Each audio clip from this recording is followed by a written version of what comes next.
Hey guys, it's your girl Tara Crush back with another review, and this time it is for the Real Housewives of Atlanta. If you haven't already, please hit my subscribe button. Thank you so much. I'm gonna try to get right into it because this was a lot to absorb. Okay, so what we see is there's been a shakeup in the actual lineup. Finally, Marlo has a peach. She finally, I don't know if I'd have waited around that long for y'all to decide to give me a peach. I don't know that I could do it. Personally, that's one. And we do not have Portia Williams anymore, which is totally unfortunate because she was my fave. We do not see Tanya, of course, because she quit mid-season last year. But we do have, in addition, we have Sonia Richards Ross, who was a four-time gold medalist in track and field for the United States. But she is Jamaican. We still have Drew. We also have Sheree returning. And we have Kenya and Candy, of course. So we've got a pretty packed house. And I'll just go with the highlights for the most part. So with Marlo, what she's been doing is still raising her nephews. I think when she first got them, their mother had a mental lapse or something. Well, now she's incarcerated and Marlo still has them. And she said it's going on 3 years, which I feel like is commendable. God won't put more on you than what you can bear.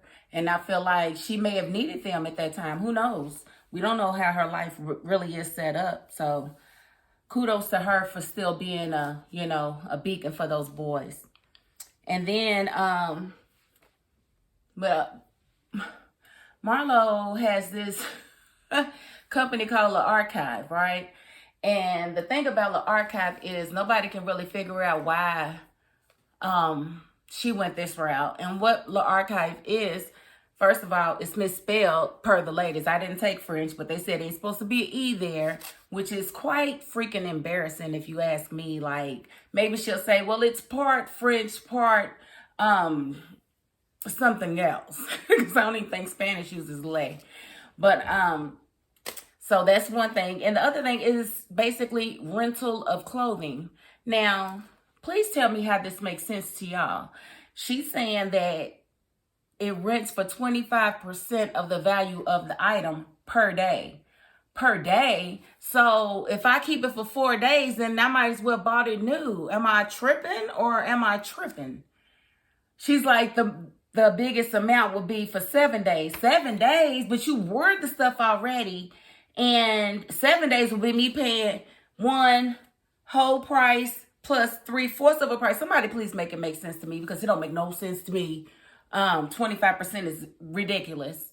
And it's renting of clothing. I don't understand. Listen, the rich do some crazy stuff. And I just feel like this. If I can't afford to buy it in the store, brand new, then I don't need to have it.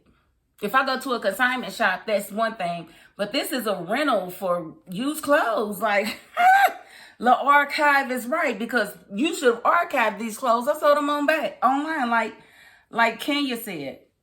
Miss always throwing shade, but I have to agree with her. This is a crazy idea to me. And she said only industry people. Girl, industry people don't need to borrow your clothes.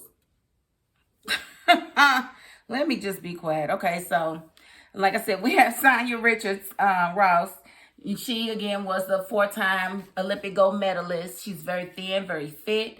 And we first saw her and her husband giving Drew and her husband a workout. And Drew is just not fit. She's not there, no. She's got this whole movement, Drop It with Drew, where it's a 21-day diet, where you exercise and you do meal prep. And she prepares the meals or whatever. And so she says that she lost 25 pounds on it, but nobody's buying it. And even if you look at the pictures that she actually showed, it didn't look like she had lost much weight to me. So I definitely understand where the ladies are coming from with she needs to keep it real because she didn't. And so what was funny to me is that Sonya threw the most shade because she said, how are we going to drop it with Drew when she can't even drop down into a squat? I said, kill me now. We can't be doing that kind of thing. Now, Jamaicans, they would tell you straight like that. Straight like that. So, you better not come around no Jamaican faking the funk about anything they know something about, because they're going to call you on it every time. And I love that about them. And then I found it to be kind of telling that she and her husband kind of disagree on having another child. It's like she wants to have a child. He emphatically wants to have a child, but she says the first child that they had almost broke them because he checked out of the marriage once, you know, she had the baby. And so she doesn't want another baby to come and break their marriage for good. But I see it like this, honey. You only got so many years to bear children. And if that's something that you want to do, girl, you better worry about the rest later. Because if y'all meant to be together, then he's going to perform the way he's supposed to perform once that baby gets here. It's not going to be a repeat of the first thing. And if it is, then that tells you right there that he's never going to be all yours or all of his children. So I think that's a no-brainer. But, you know, I think a lot of things are no-brainers that don't turn out to be no-brainers. Okay, and so we see Kenya. And she's on Dancing with the Stars, I guess, when they're filming, and she's practicing with her partner. And I'm sorry, there was just too much sexual chemistry involved between the two of them. I don't really understand it because he looked to be probably half her age, if I had to guess. So that's just nasty to me, but I'm not saying anything because clearly it's a thing with women these days of being, you know, 50 and wanting to date, you know, early 20-year-olds. That's, to me, you're a child molester, but that's a child to you. He could have been your child. That's nasty. But, you know, it's her prerogative. I'm not the one to tell her what not to do. I don't get it. And then let me say that I did actually like Marlo's short wig. That was dope. Because, you know, I wear wigs like that all the time, little pixie cuts. I thought that really fit her. And I was hoping that she kept with that trend. But, of course, she didn't. She had a whole bunch of wig by the time we end the show. So RHOA is here, finally.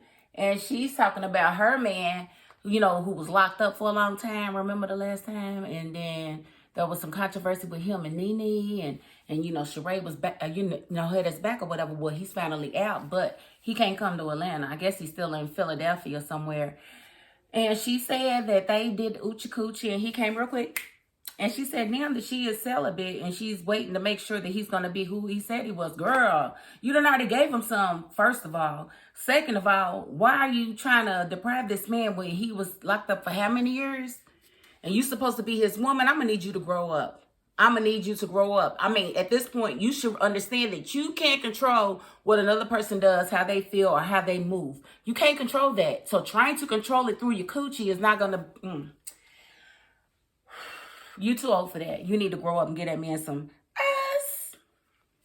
And what is up with you and your face, RHOA?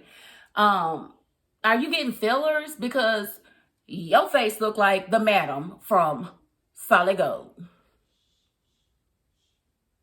Yep, just like that. Or that's what you're going to wind up looking like as you get older and those fillers are still stuck in your face. Like, I wish to hell Black women would stop cutting on our face and doing all this so stupid stuff. If you do your skin right throughout, then you ain't going to have to worry about all of that. But, you know, to each their own. I just don't think it's a good idea for her to keep getting fillers because she looks plastic at this point, and that ain't a good look for anybody. And then, let's see. And then, you know, we'll talk about the archives ball, so to speak. And that was a fluke because nobody really understood. They said she didn't really style the mannequin. She just put clothes on them. They didn't have wigs. There wasn't a fashion show. There wasn't an actual meal. There were just hors d'oeuvres. She said she spent $40,000 on it. And so I pose this question to you guys out there watching.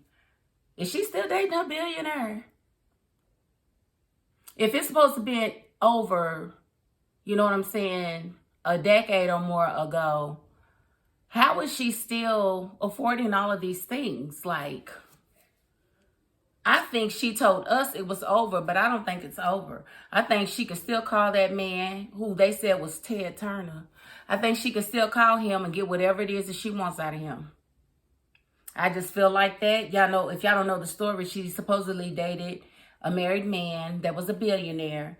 And, you know, basically he took care of her. He bought and paid for a house for her vehicles, gave her money every month, all that good stuff. So she's used to being a kept woman, and it seems like she's still being kept.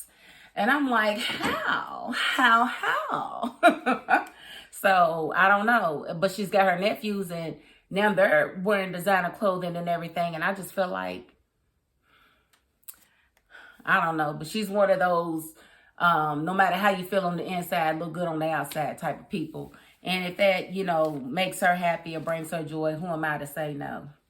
So let me talk about Drew and her husband just a little bit real quick. Now, apparently he had an assistant, and that assistant got a little too close to him. And she went to his phone and saw a text saying, basically, I'll come to your house and give you a massage.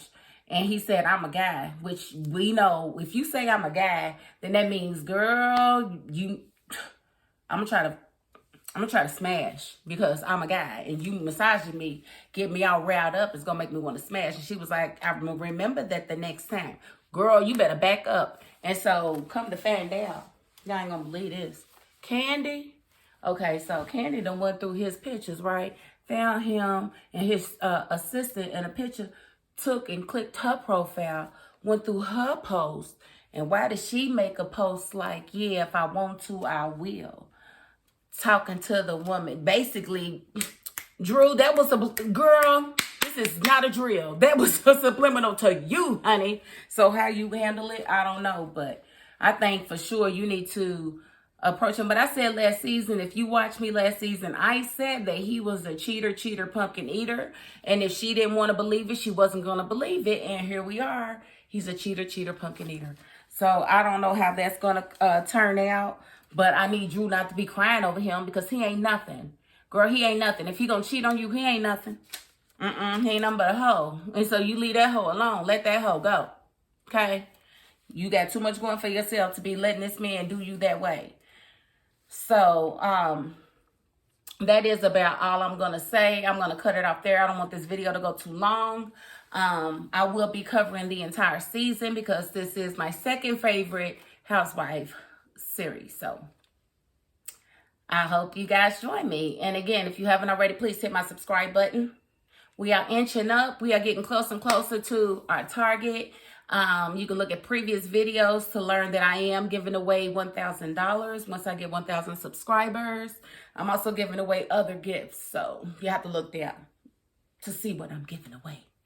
And you have to subscribe if you want to have a chance to win. That's how it goes. And I'm going to cut it. Like I said, I'm going to cut it right there. And that is my $5.02. Peace.